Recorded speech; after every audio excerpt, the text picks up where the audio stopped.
Hello and happy Friday. I've got a great conversation with David Rothkopf coming for you in just a moment.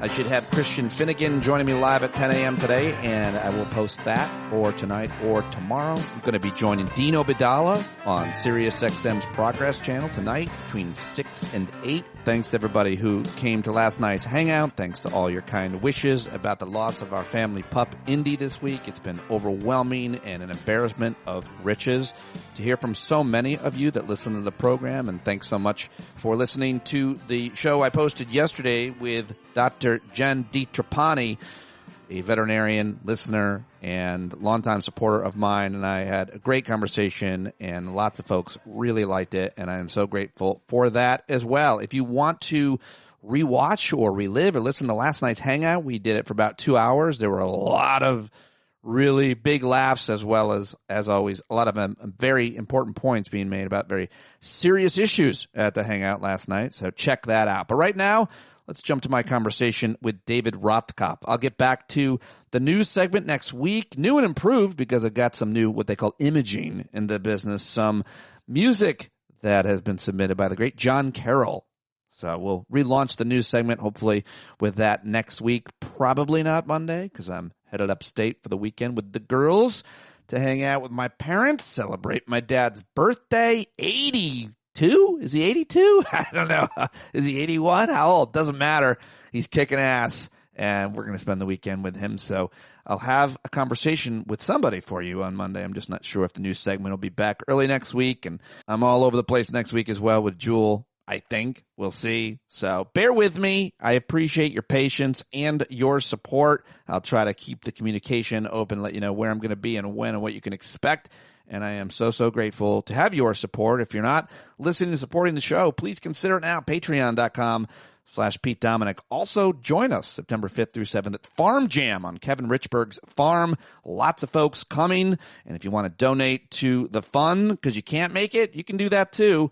The form is in every day's show notes, and more importantly, all the information to join us at Farm Jam is in there too. We're still trying to get that dunk tank. Anybody have any ins on a dunk tank? I want to give you the shot to dunk me. You know, you throw the ball at the thing and the guy falls in the tank. I'll be heckling you. So that'll be fun. Megan suggested we do slip and slide kickball, but nobody but Megan thought that was a good idea because many of us are over 40 or 50, and it sounds extremely dangerous. And Kevin Richberg was terrified at the potential lawsuits that could occur at that. Sorry, Megan, but if you have some other good ideas, I mean, I'll do it. I'll play with you. I'll do slip and slide kickball. Screw it. All right, let's get to my conversation with David Rothkopf. Of course, you should subscribe to his Substack, needtoknow.substack.com. You can read him at the Daily Beast, where he's a regular contributor, as well as several other media outlets. He's written so many books. He's been involved in all kinds of different foreign policy and domestic policy issues in and outside government for years, out of Washington, D.C. and elsewhere, as we learned today in our conversation. Most importantly, check out the Deep State Radio Network, where I believe David is doing his best work ever, and he have daily conversations, a bunch of shows that they produce at the Deep State Radio Network. Check it out. Get a paid subscription. And now I've got David Rothkopf joining me, and I think we had a great conversation. I'll start it after the tech issues that you might have seen if you watched it live on YouTube, which some of you did. You can always do that. YouTube.com/standupwithpete. Let's do it right now with the legend Rothkopf. So what happened? They made a settlement and they gave $200 million away, and for what? What do they get? I don't understand. Well, they get back the funding that came from the federal government. They make the critical mistake with Trump of capitulating. And so when you capitulate, he's going to go back for more. And so, you know, there's still things hanging over the head of the university, like, will it be accredited? Or, you know, will they allow in international students? And although Columbia is asserting, well, we have academic freedom, we can hire anybody we want, we can let in anybody we want, that's not exactly true. Under the terms of this, there's going to be some intergovernment review of the criteria for letting in international students. There is going to be some review of the Middle East Institute there. There's going to be some review of what they're doing on anti-Semitism issues, which, of course, was the whole bullshit pretext of this thing. And, you know, I think as a consequence, Columbia is going to think it's going off doing its thing, and the administration is going to come back at them And I'm just ashamed. I'm ashamed that the university would do this. Just on the one thing about the whole anti-Semitism thing, those charges began after October 7th and the protests with the reaction to it and everything. But let's concede for the moment that there are anti-Semitism problems on campuses across the country, and the government has the right to say or do something about that. I keep thinking about the sexism and the epidemic of sexual assault. I'm old enough to have covered that issue, and it's horrible on campuses across the country, like sexual assault and rape of women predominantly. And obviously we could talk about the problems with racism on campus and stuff. I wonder why they picked anti-Semitism, and they aren't talking about, I think, what are far more serious issues like sexual assault and rape crises on campuses across the country, much less in the military. Well, look, it was an available issue during a presidential campaign in which people could say, inflame certain kinds of passions, and that there were some very big groups that wanted to make this an issue.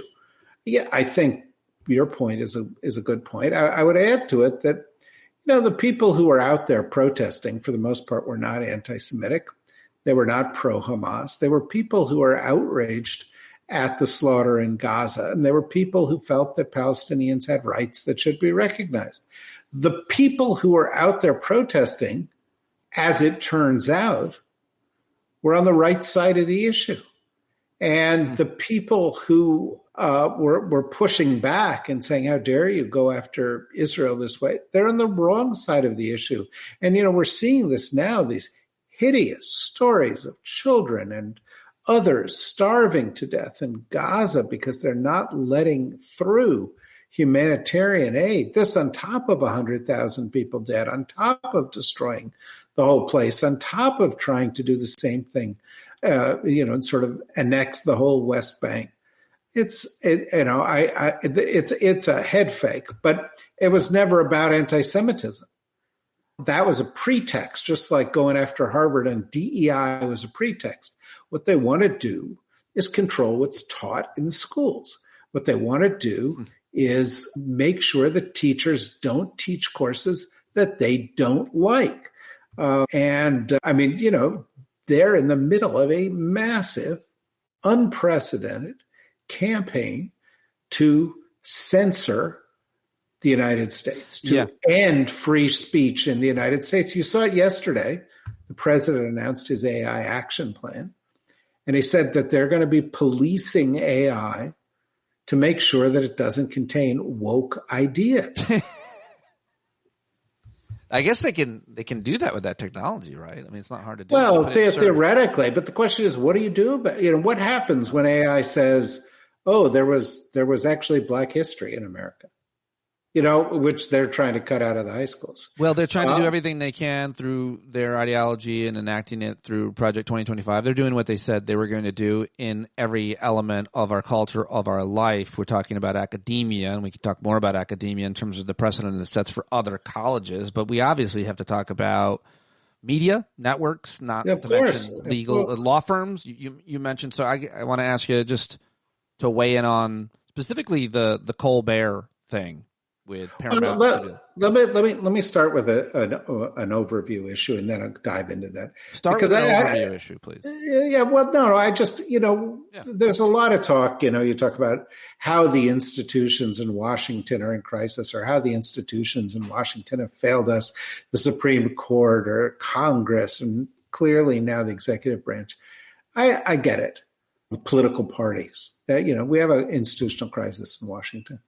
But I think what all of this is revealing is that we have a broader institutional crisis in the United States, because the big institutions that should be standing up for our rights and our freedoms and our values in this country, media institutions, universities, law firms, clergy, they're not doing it. Every once in a while, somebody is. But for the most part, they're capitulating. They're bending the knee.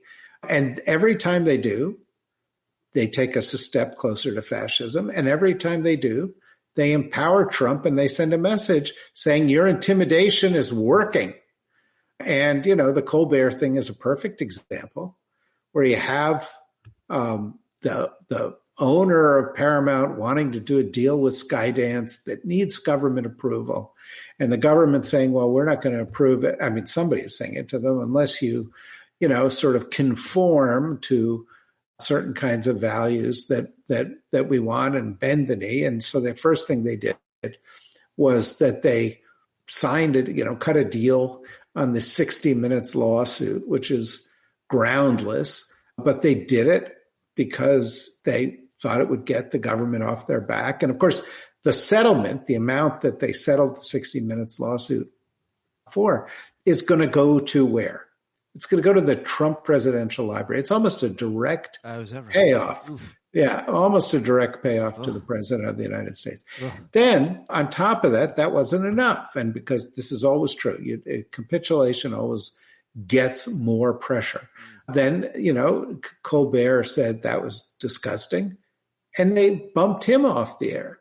And if you think that this nonsense that it was about the financials is accurate, that's just baloney. And, Stephen Colbert is among the few cases that I can think of where you have people in the media standing up and taking on the president on a regular basis. There are a few. And I have to say, the comedians are doing a better job than Hollywood. Well, they're doing a better job than theater. You've got Jon Stewart, you've got John Oliver, you've got other people who are doing this. Jimmy Kimmel is doing it.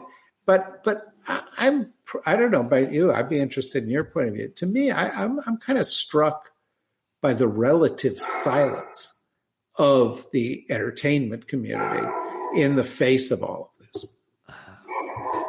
Well, the relative silence of the entertainment community in any number of sectors, from the people who greenlight Hollywood films, network leaders, to actual performers who have social media followings on Instagram especially, and they sell sneakers to both Republicans and Democrats, or in this case movies and TV shows and so on, I suppose.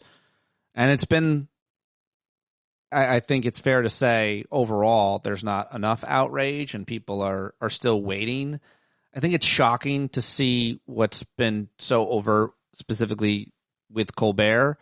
I also think comedians have the easiest way to react and send a message, the way Columbia or a network or a law firm, I guess they could do the same thing. But like Colbert and Jon Stewart came back on Monday night with a united message, which was go fuck yourself.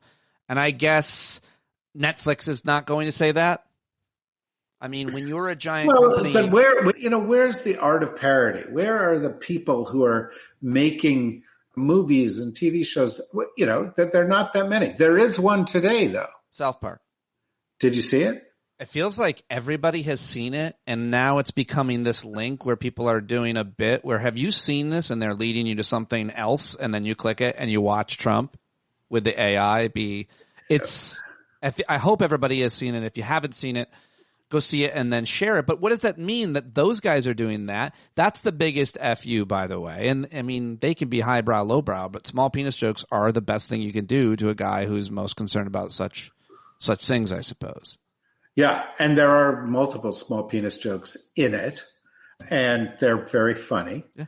But it's amazing. Part of the thing that makes it a big fuck you is that Paramount went and wrote a giant check to these guys for like $1 billion for more South Parks, and they can't do any. These guys are sort of untouchable to them. The contract that they wrote must have given them entire creative control over there, because that's got to be. Right. And so what are they going to do about it?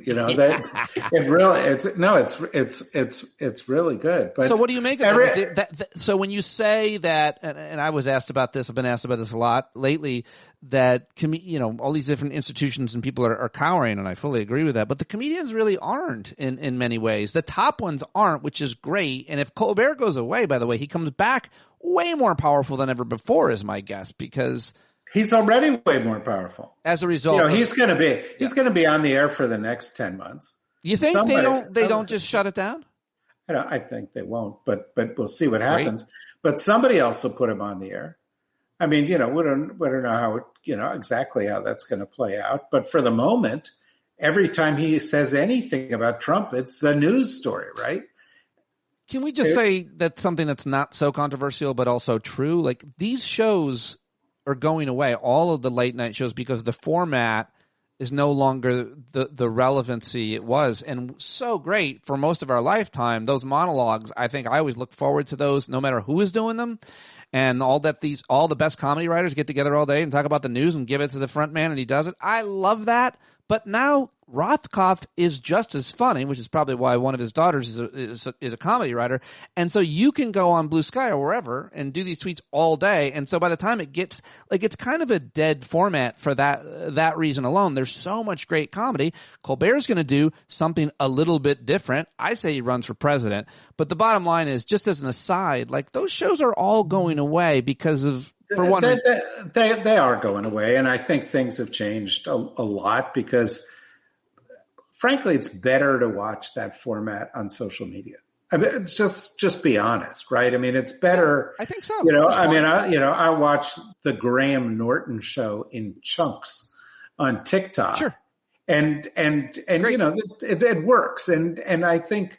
There are also other shows and other formats that have emerged. As you mentioned, my daughter, she writes for the John Oliver Show. The John Oliver Show does each week to the news with an incredible depth what you can't do in your opening monologue. And my understanding is it's pretty profitable for HBO. I understand that it is. By the way, my daughter works for John Oliver Show. My other daughter's husband works for Colbert. That's right. That's right. So this has been a big subject of conversation, I'm sure, in the family. And he writes cold opens. I mean, he does this. Well, he's going to continue to do, I'm sure, fine, and I'm sure that Colbert will too. Getting back to that point. I mean, so I guess my larger point was that the comedians aren't cowering necessarily, and how could they, and what would that look like? To even if we're going to go to comedy clubs and police comedians in comedy clubs, comedians are going to do what gets laughs, even if a robot's going to laser their head off by the government. Like, I think God knows. I hope it continues. Also, the Trump administration. I mean, has there ever been better fodder for comedians? Of course not. Talk to me about the Melania Trump Opera House at the Kennedy Center.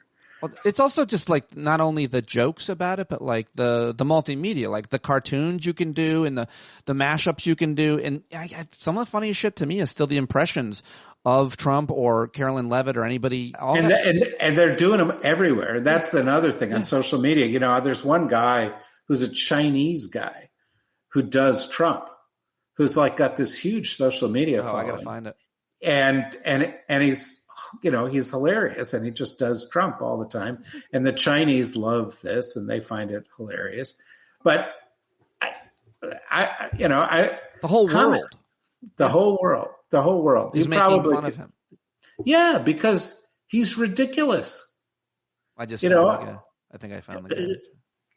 Yeah, well, there you go. I can't wait. Yeah, because he's ridiculous, and so that doesn't go anywhere. Like, they're a parody of themselves, but they're also at the same time extremely dangerous in what they're doing every day. But also, Trump realizes the one thing that really damages him is ridicule.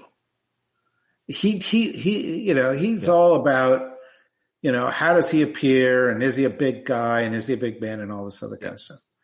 And the reality is, comedy, making fun of him, is one of the few proven antidotes to Trumpism. Yeah, it's his kryptonite. He is the most insecure man is one who can't laugh at himself at all, and he's never been able to do that. In fact, the opposite is true. He's just constantly projecting, trying to make people think he's likable and strong. Well, let's get into the Epstein thing. I really wanted to talk with you about that. I mean, you've been talking about this. You've been talking to some really smart people about every aspect of it. I wonder if there's anything. I wasn't sure. I was like, when I talked to Rothkopf about Epstein, I'm not sure which question to ask him because there's so many really relevant details. I guess I guess I definitely wanted to ask you just about the Democrats' reaction to it and how they should be handling it. You know, he's trying to throw out anything he can to distract, including the Obama treason charges and everything. But shouldn't Democrats be talking about only this? Is this not the fracture point, the greatest one we've seen at least? I don't know. I have to say, you know, you're probably talking to the wrong person. I wrote a piece for the Daily Beast last week on this, in which I took a position that a lot of people don't agree with. Oh, I didn't see it. Go ahead. And the position is, I just don't think it's going to turn into a big deal. People are going to talk about it. It's summertime. They talk about this kind of shit. But we know Trump hung out with Epstein.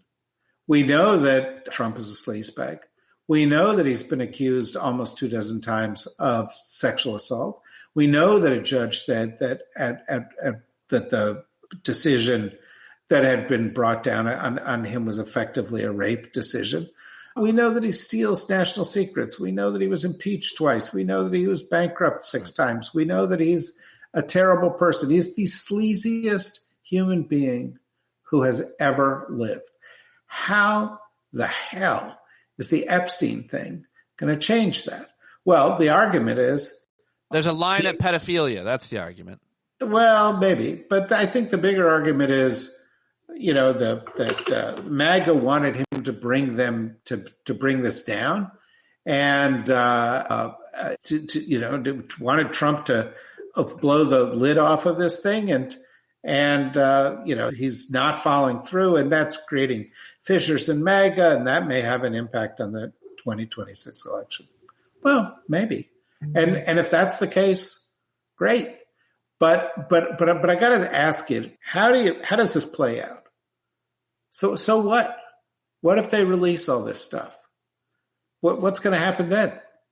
You know, is he going to have to resign because he was a sleazebag? He was elected because he was a sleazebag. You know, I mean, he's got the ability to change the subject every day and is. God knows. I mean, there was a meeting today between the Deputy Attorney General and Ghislaine Maxwell, which clearly is going to involve some hanky-panky to make sure that she is shut up. You think he's going to have Todd Blanchard's going to have sex with Ghislaine, or you're saying there's going to be some corrupt offer? You said hanky-panky. That's what everybody else thought when they heard it. Well, okay. That's it. Sex with Ghislaine. No, I think she wants out. She's not going to, that's all. If you want to get out of jail, you have to say these lies about the president. You want the deal? Yeah. She'll do whatever it takes. Right. She's already proven that's what she does. Right. So, and she gets pardoned, and, everybody's happy except 360 million Americans. But I think that this thing creates a lot of hubbub, but there have been so many things that create hubbub about Trump. I'm sorry. Trump stole national secrets, nuclear secrets, and put them in his bathroom. Let me try one pushback. You may be right. There's certainly a lot of precedent that you'd be right, but you say nuclear secrets, or he's a creep, or he's thrice divorced, or he's a criminal, or whatever. The one thing that MAGA really seems to know a lot about is Epstein. And it's pretty simple messaging that Donald Trump is in the Epstein files, and then these stories keep coming out, and he's closer and closer. And a lot of people think, and you've seen some on the right, some pretty vociferous, loyal MAGA soldiers be like, this is a deal breaker. If it's true, he has to go to jail. If he did bad things, we're anti. That's the line is pedophile, is the argument. He's been accused of rape by a 12-year-old. They might not have heard it. And this Epstein thing, they might not have seen all the pictures of him and Epstein. But first and secondly, the Department of Justice is now his Department of Justice.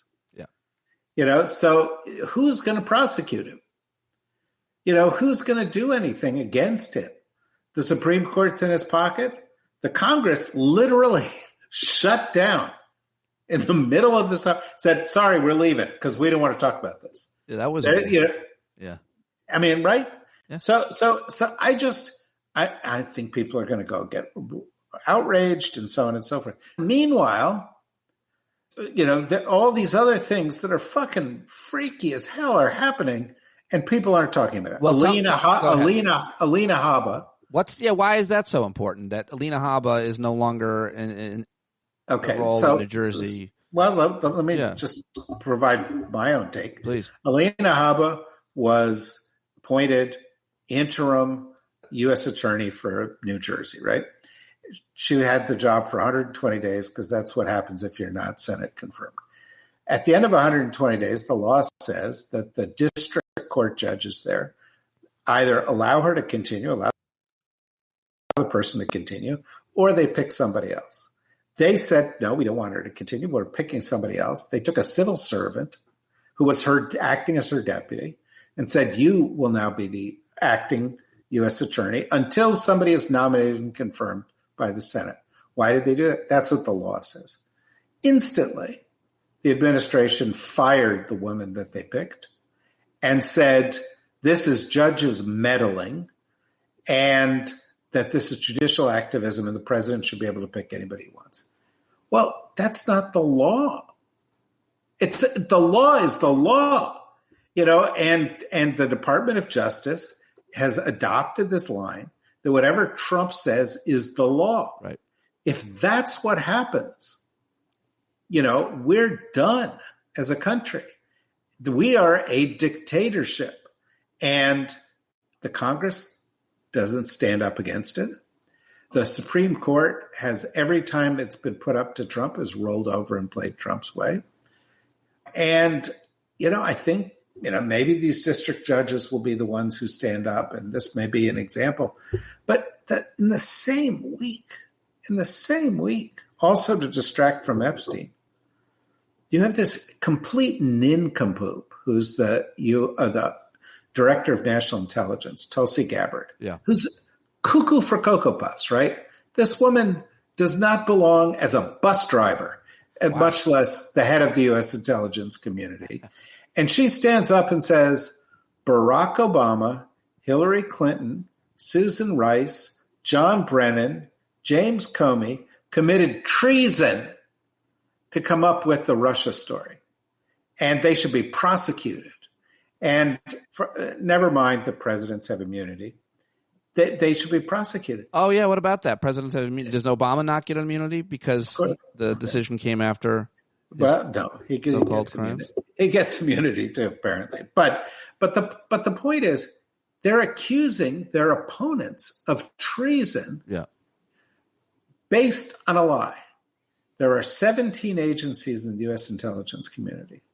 Every single one of them concluded Russia was interfering in the election. The Senate Intelligence Committee issued a report saying this. Yeah. Who was the chairman of the Senate Intelligence Committee when they did it? The current Secretary of State. Has he been asked? The current Secretary of State. I don't know that he's been asked. But look where we are. So they're doing stuff. Epstein is Epstein. Okay, fine.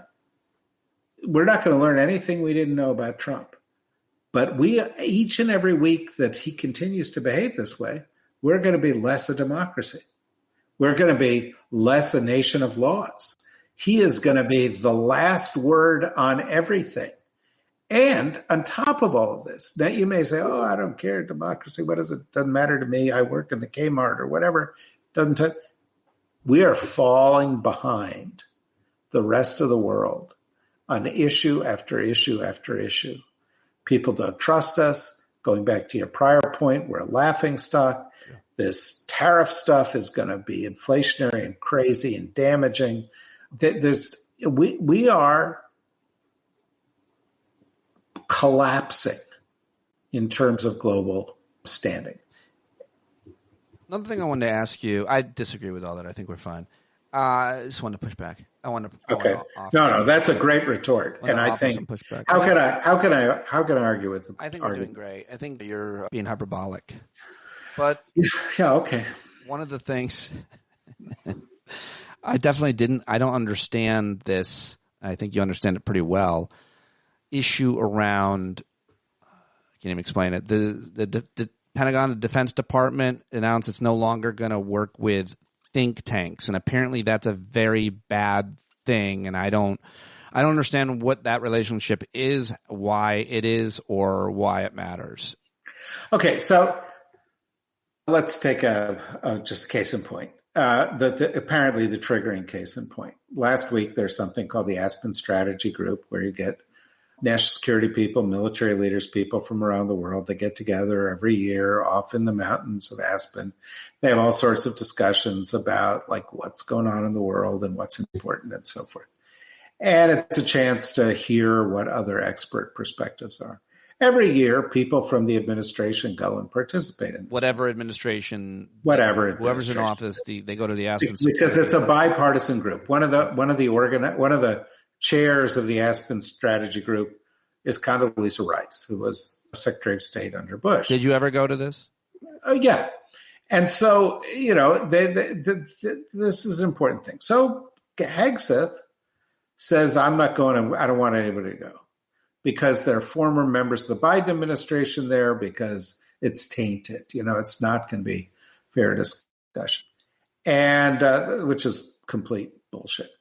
And I remember sitting on the stage of the Aspen Strategy Group doing a panel as Trump was coming into office.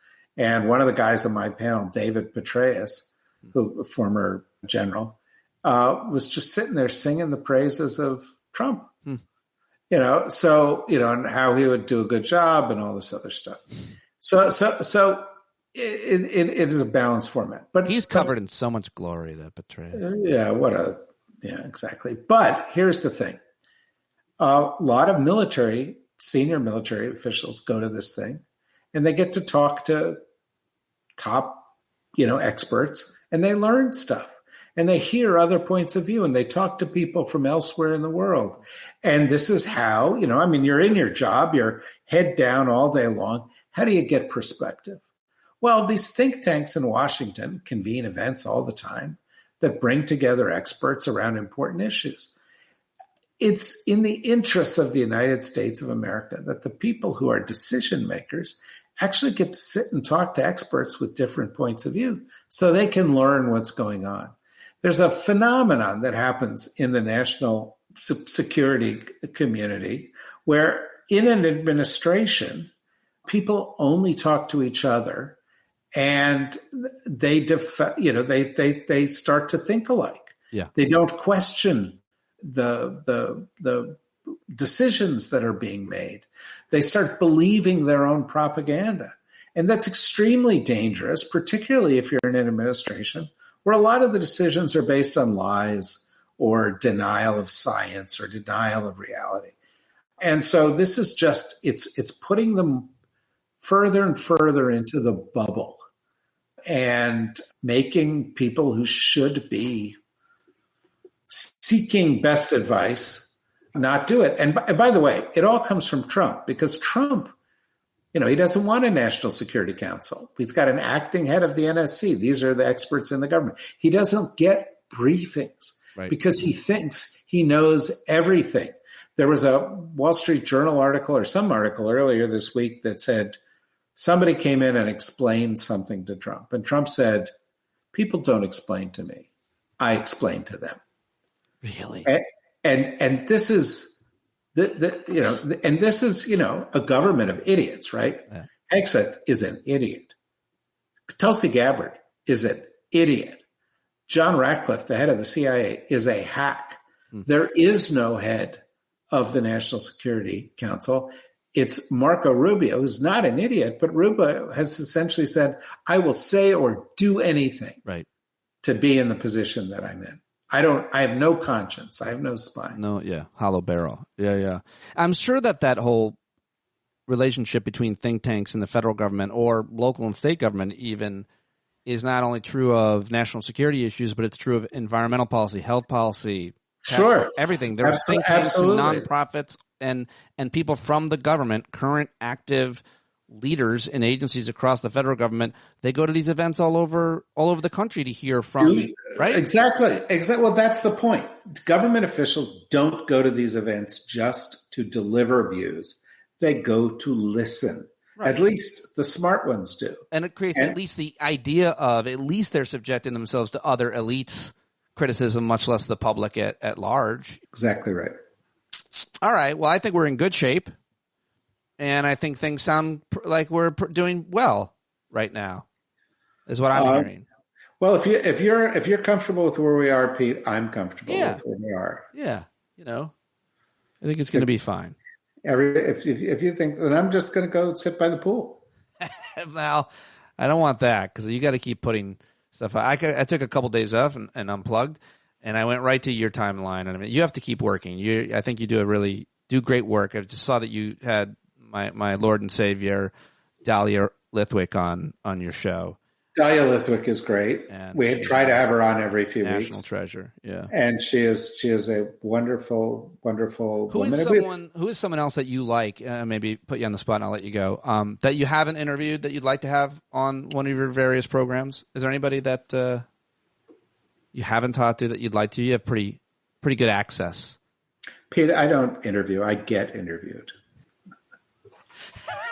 Amazing callback. Well done. So what I'm hearing is Rahm Emanuel. Got it. Yeah. All right. That's my microphone, my headphones. That's it. Yeah. Good. Thank you very much, sir. I appreciate you joining us very, very much. Pleasure. All right. Yeah, there he goes. David Rothkopf. Go listen to Deep State Radio Network now. Go check them out. Go search for them where you get your podcasts. And wherever you get this one, write a rating and review, right? Probably on Apple Podcasts or Spotify or YouTube. Follow me on the Substack. Follow me on the YouTube. Sign up to join us at Farm Jam. All the plugs. If you want to watch last night's Hangout, do that. I hope to see you at Monday night's Hangout. Planning to host that. And that's all I've got for you. Have a great weekend. I really appreciate your love and support, and I will talk to you next week. Thank you very much. John Carroll, take us out. Get up on your knees.